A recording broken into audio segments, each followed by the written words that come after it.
Assalamualaikum warahmatullahi wabarakatuh. Perkenalkan, nama saya Laraswati, NIM 087 dari Prodi Ilmu Al-Quran dan Tafsir kelas 3C.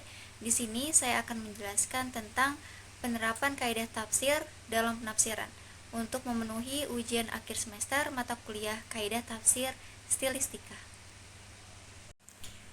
Kaidah pertama dari Quran Surah Al-Baqarah ayat 43, wa aqimus sholata wa atuz zakah warka'u ma'ar raki'in, yang artinya adalah, dan dirikanlah sholat, tunaikanlah zakat, dan rukulah beserta orang-orang yang ruku. Di sini saya mengutip dari dua penafsiran, yaitu tafsir Al-Misbah dan tafsir Al-Bayan. Yang pertama adalah tafsir Al-Misbah karya Muhammad Quraish Shihab. Beliau mengatakan bahwa terimalah ajakan untuk beriman, lalu kerjakanlah sholat dengan rukun yang benar, dan berikanlah zakat kepada orang-orang yang berhak menerimanya. Sholatlah berjamaah dengan orang-orang muslim agar kalian mendapatkan pahala sholat dan pahala jamaah. Kemudian penafsiran yang kedua dari tafsir Al-Bayan karya Dr. Tengku Muhammad Hasbi As-Siddiqi. Ayat ini menyuruh mereka mendirikan sholat beserta melaksanakan rukun-rukunnya dengan baik, memberikan sedekah wajib, serta patuh terhadap perintah, yaitu memeluk agama Islam. Kemudian ada yang mengatakan bahwa makna warka'u ma'ar-raki'in atau rukulah kamu bersama orang-orang yang ruku ialah kerjakanlah sholat dengan berjamaah. Dari referensi yang sudah saya baca, saya menemukan bahwa Quran Surah Al-Baqarah ayat 43 ini termasuk ke dalam kaidah mubayyin, karena mubayyin itu sendiri adalah upaya mengungkap suatu makna dari pembicaraan serta menjelaskannya secara rinci tentang hal-hal yang tersembunyi di dalamnya melalui tiga hal. Yang pertama adalah perkataan, kedua perbuatan, dan yang terakhir adalah penetapannya. Inilah alasan mengapa Allah mengutus Rasulullah ke muka bumi. Penjelasan dengan perkataan dan perbuatan sekaligus firman Allah dalam Quran Surah Al-Baqarah ayat 43. Perintah ini mendirikan sholat tersebut itu masih bersifat global atau masih bersifat mujmal, yang masih membutuhkan penjelasan bagaimana tata cara sholat yang dimaksud. Maka untuk menjelaskannya, kemudian Rasulullah naik ke atas bukit, kemudian melakukan sholat hingga sempurna. Lalu beliau bersabda, sholatlah kalian sebagaimana kalian telah melihat aku sholat. Hadis riwayat Bukhari. Kaidah yang kedua, Quran Surah Al-Baqarah ayat 171, وَمَثَلُ الَّذِينَ كَفَرُوا كَمَثَلِ الَّذِي يَنْعِقُ بِمَا لَا يَسْمَعُ إِلَّا دُعَاءً وَنِدَاءً صُمٌّ بُكْمٌ عُمْيٌ فَهُمْ لَا يَعْقِلُونَ, yang artinya adalah, dan perumpamaan orang-orang yang menyeru orang-orang kafir adalah seperti pengembala yang memanggil binatang yang tidak mendengar selain panggilan dan seruan saja.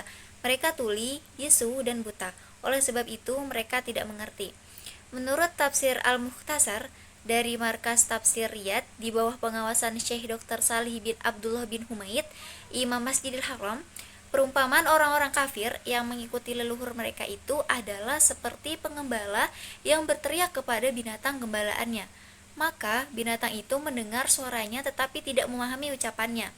Jadi telinga mereka tidak bisa mendengar suara kebenaran dan tidak mendapatkan manfaat apapun darinya. Mulut mereka pun bisu, tidak dapat mengucapkan ucapan yang benar, dan mata mereka buta, tidak dapat melihat kebenaran. Oleh karena itulah mereka tidak bisa memahami petunjuk yang engkau serukan kepada mereka. Kemudian tafsir kedua dari Aisarut Tafasir, Syekh Abu Bakar Jabir Al-Jazairi, mudaris tafsir di Masjid Nabawi, terdapat beberapa poin. Poin yang pertama adalah hiburan bagi orang yang berdakwah di jalan Allah ketika menghadapi orang-orang yang hanya bisa taklid dari kalangan pelaku kesyirikan dan kesesatan.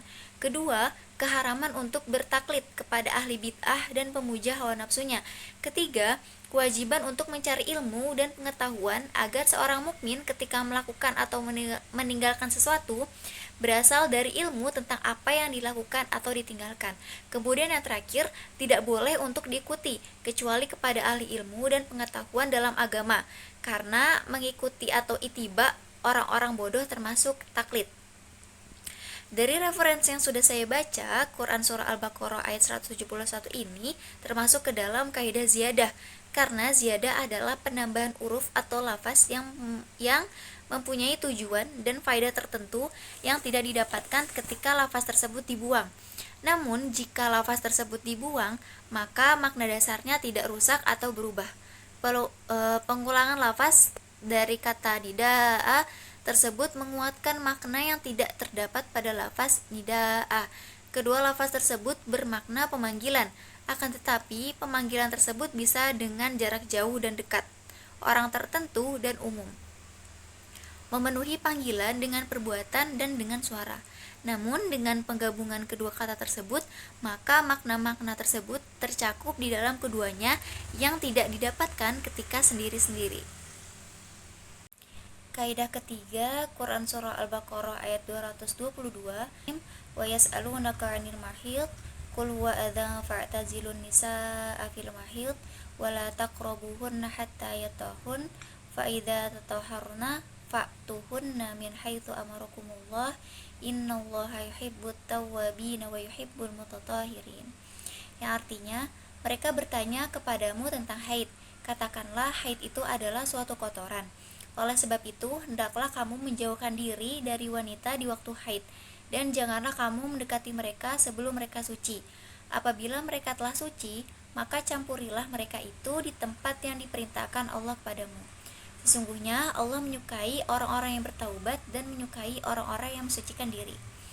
Menurut tafsir Al-Misbah karya Muhammad Quraisy Shihab, menurutnya dari Quran Surah Al-Baqarah ayat 222 ini, mereka bertanya kepadamu tentang hukum menggauli istri di waktu haid.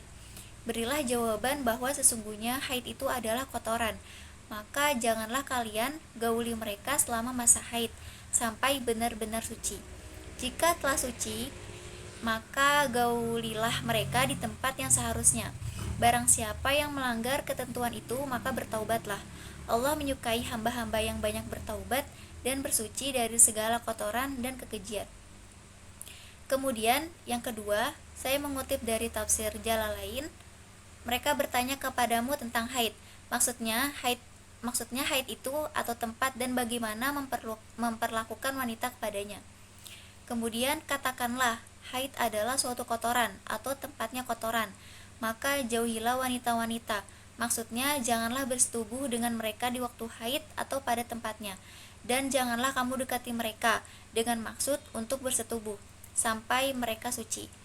Yadhurna dengan to baris mati atau pakai tasjid lalu ha kemudian pakai ta, asalnya diidghamkan kepada to dengan arti mandi setelah terhentinya. Apabila mereka telah suci, maka datangilah mereka. Maksudnya campurilah mereka di tempat yang diperintahkan Allah padamu. Jauhilah di waktu haid dan datangilah di bagian kemaluannya, dan jangan diselewengkan kepada bagian lainnya. Sesungguhnya Allah menyukai serta memuliakan dan memberi orang-orang yang bertaubat dari dosa, dan menyukai orang-orang yang menyucikan diri dari kotoran. Dari referensi yang sudah saya baca, Quran Surah Al-Baqarah ayat 222 ini termasuk ke dalam kaidah mustarok, karena mustarok ialah satu lafaz yang menunjukkan dua makna atau lebih. Maksudnya, satu lafaz mengandung maknanya yang banyak atau berbeda-beda. Kata mustarok tidak dapat diartikan dengan semua makna yang terkandung dalam kata tersebut secara bersamaan. Akan tetapi, harus diartikan dengan arti salah satunya. Pentingnya mempelajari kaidah mustarok untuk mendapatkan pemahaman, sehingga kita dapat mengaktualisasikan pesan-pesan teks Quran dalam konteks zaman kontemporer yang penuh tantangan dan problematika umat yang membutuhkan jawaban-jawaban yang dapat memberikan pencerahan terhadap umat. Lafaz al-mahid dapat berarti masa atau waktu haid, dan bisa pula berarti di tempat keluarnya darah haid. Namun dalam ayat tersebut menurut ulama diartikan tempat keluarnya darah haid karena adanya qarinah haliyah, yaitu bahwa orang-orang pada masa turunnya ayat tersebut tetap menggauli istri-istrinya dalam waktu haid, sehingga yang dimaksud lafaz al-mahid di atas adalah bukanlah waktu haid, akan tetapi larangan untuk ijtima pada tempat keluarnya darah haid atau kubur. Kaidah keempat, Quran Surah Al-Baqarah ayat 215, yas'alunaka madza yunfiqun qul ma anfaqtum min khairin falil walidaini wal aqrabina wal yatama wal masakin wa ibnis sabil wa ma taf'alu min khairin fa innallaha bihi alim. Yang artinya, mereka bertanya tentang apa yang mereka nafkahkan. Jawablah, apa saja harta yang kamu nafkahkan hendaklah diberikan kepada ibu bapak, kaum kerabat, anak-anak yatim, orang-orang miskin, dan orang-orang yang sedang dalam perjalanan. Dan apa saja kebaikan yang kamu buat, maka sesungguhnya Allah Maha mengetahuinya. Menurut tafsir Jalalain, arti dari mereka bertanya kepadamu, maksudnya adalah hai Muhammad, tentang apa yang mereka nafkahkan. Yang bertanya itu ialah Amr bin Jamuh, seorang tua yang hartawan. Ia menanyakan kepada Nabi Muhammad SAW apa yang akan dinafkahkan dan kepada siapa dinafkahkannya. Katakanlah kepada mereka, apa saja harta yang kamu nafkahkan. Harta merupakan penjelasan bagi apa saja dan mencakup apa yang dinafkahkan, yang merupakan salah satu dari dua sisi pertanyaan, tetapi juga jawaban terhadap siapa yang akan menerima nafkah itu, yang merupakan sisi lain dari pertanyaan dengan firman-Nya.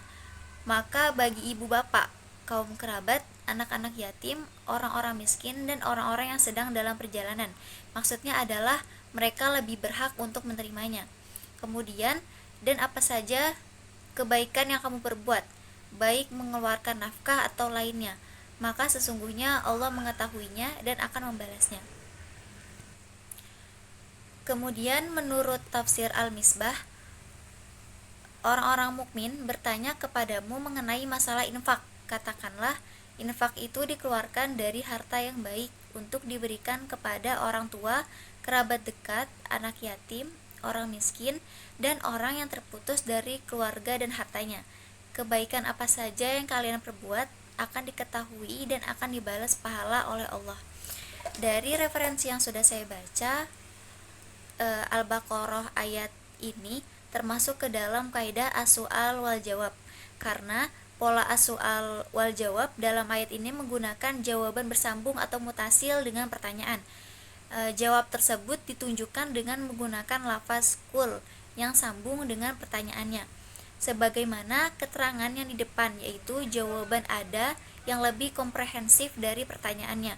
Berlaku juga pada ayat ini, dilihat dari asbabun nuzulnya, bahwa sesungguhnya orang-orang muslim bertanya, apa yang mesti kami infakkan ya Rasul?